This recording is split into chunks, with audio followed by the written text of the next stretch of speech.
Good morning students. आज अपन chapter 4 रासायनिक बलगतिकी के 3 अंकों वाले प्रश्न देखेंगे। Model answers MP board 2021। पहला प्रश्न, अभिक्रिया का अर्धायु काल क्या है, इसका व्यंजक लिखिए। वह समय जिसमें अभिकारक की सांद्रता उसकी प्रारंभिक सांद्रता की आधी रह जाती है उसे उस अभिक्रिया का अर्धायु काल कहते हैं। इसे T1/2 द्वारा प्रदर्शित करते हैं। व्यंजक में शून्य कोटि की अभिक्रिया के लिए इसका व्यंजक T1/2 बराबर R0/2 के, जहाँ T समय, R0 प्रारंभिक सांद्रता और K वेग स्थिरांक। अर्थात शून्य कोटि की अभिक्रिया का अर्धायु काल अभिकारक की प्रारंभिक सांद्रता के समानुपाती एवं वेग स्थिरांक के व्युत्क्रमानुपाती होता है। प्रथम कोटि की अभिक्रिया का व्यंजक T1/2 0.693/K, अर्थात यहाँ अर्धायु काल प्रथम कोटि की अभिक्रिया के लिए अर्धायु काल प्रारंभिक सांद्रता पर निर्भर नहीं करता है, दर स्थिरांक पर निर्भर करता है, क्योंकि यह दर स्थिरांक के व्युत्क्रमानुपाती होता है। ये था हमारा पहला प्रश्न, अर्धायु काल और इसका व्यंजक। प्रश्न क्रमांक 2 है, अभिक्रिया की दर एवं दर स्थिरांक में अंतर बताना है। अभिक्रिया की दर यह प्रति इकाई समय में अभिकारक अथवा उत्पाद की सांद्रता में होने वाला परिवर्तन। दर स्थिरांक यह दर समीकरण का समानुपातिक स्थिरांक है, dx/dt बराबर Ka। सक्रिय द्रव्यमान किसी समय पर इसका मान अभिकारकों की मोलर सांद्रताओं पर निर्भर करता है। अभिक्रिया की दर में किसी भी समय पर अभिक्रिया की दर का मान अभिकारक की मोलर सांद्रताओं पर निर्भर करता है और किसी भी समय पर दर स्थिरांक का मान अभिकारकों की मोलर सांद्रताओं पर निर्भर नहीं करता है। अभिक्रिया की दर की इकाई है mole litre inverse second inverse और दर स्थिरांक इसकी इकाई अभिक्रिया की कोटि पर निर्भर करती है। जिस कोटि की अभिक्रिया होगी उसके अनुसार इसकी इकाई होगी दर स्थिरांक की। चौथा अंतर है, साम्यावस्था पर अग्र एवं पश्च अभिक्रियाओं का वेग समान होता है। इक्विलिब्रियम पर फॉरवर्ड और बैकवर्ड रिएक्शन की रेट इक्वल होती है और इसमें दर स्थिरांक में साम्यावस्था पर अग्र एवं पश्च अभिक्रियाओं के वेग के अनुपात को वेग स्थिरांक कहते हैं। तो ये था अभिक्रिया की दर और दर स्थिरांक में अंतर। प्रश्न क्रमांक 2। अब अपन देखते हैं प्रश्न क्रमांक 3। अभिक्रिया की कोटि क्या है, विभिन्न प्रकार की कोटियों की व्याख्या करनी है।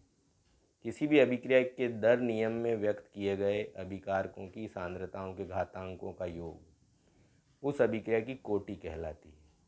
किसी भी अभिक्रिया के दर नियम में व्यक्त किए गए अभिकारकों की सांद्रताओं के घातांकों का योग उस अभिक्रिया की कोटि कहलाती है।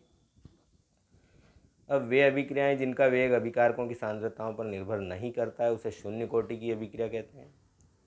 ये उदाहरण है H2+Cl2 बराबर 2HCl, उत्प्रेरक के प्रकाश या अल्ट्रावायलेट रेज भी उत्प्रेरक के रूप में हो सकती है। जनरली जहाँ पर उत्प्रेरक का उपयोग होता है वहाँ सामान्य तौर पर शून्य कोटि की अभिक्रियाएं होती है। तो ये दर स्थिरांक का जो इसमें व्यंजक है वो होगा 1/T A0 - A। A प्रारंभिक सांद्रता, A0 प्रारंभिक सांद्रता है और A है अभिकारक की विघटन के बाद की सांद्रता। R बराबर KA0। तो K का मात्रक mole litre inverse second inverse.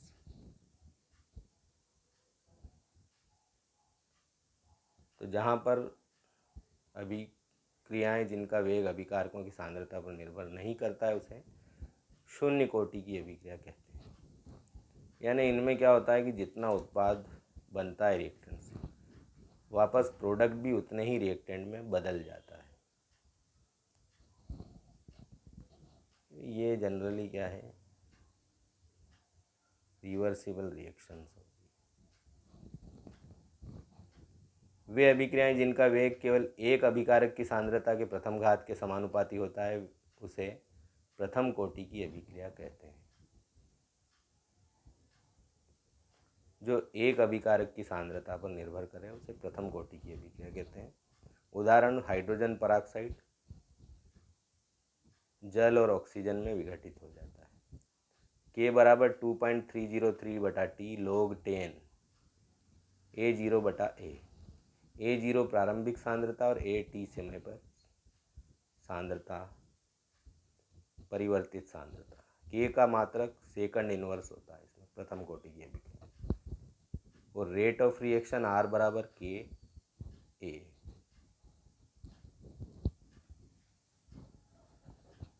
वह अभिक्रियाएं जिनमें अभिक्रिया का वेग अभिकारक की सांद्रता के द्वितीय घात पर निर्भर करता है तृतीय कोटि की अभिक्रिया कहलाती है। वह अभिक्रिया जिसमें अभिक्रिया का वेग अभिकारक की सांद्रता के द्वितीय घात पर निर्भर करता है द्वितीय कोटि की अभिक्रिया कहलाती है। उदाहरण 2N2O, तो नाइट्रोजन और ऑक्सीजन बना लेगा ये, इसमें कोई उत्प्रेरक का उपयोग नहीं हुआ है। R बराबर के ए और पावर में इसके है 2। मात्रक है के का mole inverse litre second inverse. ये था अभिक्रिया की कोटि और इन विभिन्न प्रकार की कोटि वाली अभिक्रियाओं की व्याख्या। चौथा प्रश्न है आणविकता और अभिक्रिया की कोटि में अंतर बताना है। तो किसी अभिक्रिया में भाग लेने वाले अणु, परमाणु या आयनों की संख्या को हम आणविकता कहते हैं। किसी भी प्राथमिक अभिक्रिया के वेग निर्धारक पद में जितने अणु, परमाणु या आयन भाग लेते हैं उसे आणविकता कहते हैं। अभिक्रिया का वेग जितने अणु, परमाणु या आयनों पर निर्भर करता है उसे अभिक्रिया की कोटि कहते हैं। अभिक्रिया में भाग तो कई अणु लेते हैं, पर अभिक्रिया का जो वेग है वो कितने अणु, परमाणु या आयनों पर डिपेंड करता है, उनकी सांद्रताओं पर डिपेंड करता है, उसे अपन कहते हैं अभिक्रिया की कोटि। यह सदैव एक पूर्ण संख्या होती है। आणविकता सदैव पूर्ण संख्या होती है और अभिक्रिया की कोटि शून्य, भिन्न अथवा ऋणात्मक संख्या हो सकती है। आणविकता सैद्धांतिक मान है जबकि अभिक्रिया की कोटि एक प्रायोगिक मान है। ये था आणविकता और अभिक्रिया की कोटि में अंतर। प्रश्न क्रमांक 5 है प्रथम कोटि की अभिक्रिया क्या है, इसके व्यंजक को लिखिए। वह अभिक्रिया जिसका वेग किसी एक अभिकारक की सांद्रता की प्रथम घात के समानुपाती होता है उसे प्रथम कोटि की अभिक्रिया कहते हैं। अभिक्रिया का वेग यानी रेट बराबर के ए है अभिकारक की सांद्रता। के का मात्रक है सेकंड इनवर्स। दर स्थिरांक का मात्रक क्या है इसमें प्रथम कोटि की अभिक्रिया में, सेकंड इनवर्स। अभिकारक ए की प्रारंभिक सांद्रता ए मोल प्रति लीटर है और यदि टी समय में ये बदल के हो जाती है बी मोल प्रति लीटर, यानी प्रोडक्ट बना लेती है, तो सांद्रता परिवर्तित हो जाती है, बी मोल प्रति लीटर हो जाती है। तो अपन इसको लिख सकते हैं dB/dt बराबर के ए माइनस बी। इसका समाकलन और लघुगणक करने पर दर स्थिरांक के बराबर आएगा 2.303 T 2.303/T log 10 A/A minus B. एक बार और देख लेते हैं इसको, प्रथम कोटि की अभिक्रिया और इसके लिए व्यंजक। वह अभिक्रिया जिसका वेग किसी एक अभिकारक की सांद्रता की प्रथम घात के समानुपाती होता है उसे प्रथम कोटि की अभिक्रिया कहते हैं। और रेट R बराबर के k का मात्रक है सेकंड इनवर्स। अभिकारक A की प्रारंभिक सांद्रता यदि A मोल प्रति लीटर है और t समय में B मोल प्रति लीटर उत्पाद बने तो ये हो जाएगा dV/dt Ka माइनस बी, जिनका समाकलन एवं लघुगणक करने पर दर स्थिरांक K का मान आएगा 2.303 t log 10 A/A minus B. तो ये था 5वां प्रश्न। छठा प्रश्न है, प्रथम द्वितीय और तृतीय कोटि की अभिक्रिया के लिए वेग स्थिरांक की इकाई लिखना है।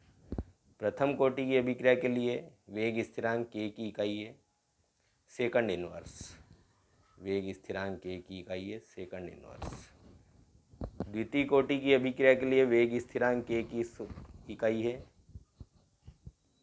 Mole inverse litre second inverse.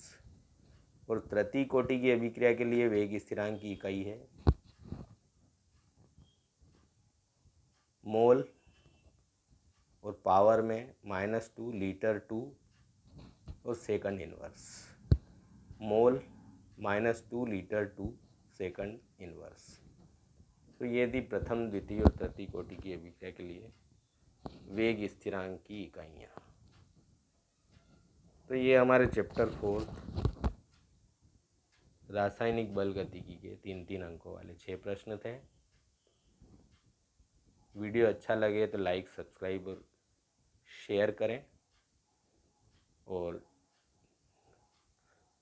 कोई भी डाउट, शंका वगैरह हो, क्वेरीज हो तो कमेंट्स बॉक्स में कमेंट करें। Thanks for watching the video and best wishes for exam. Thank you very much.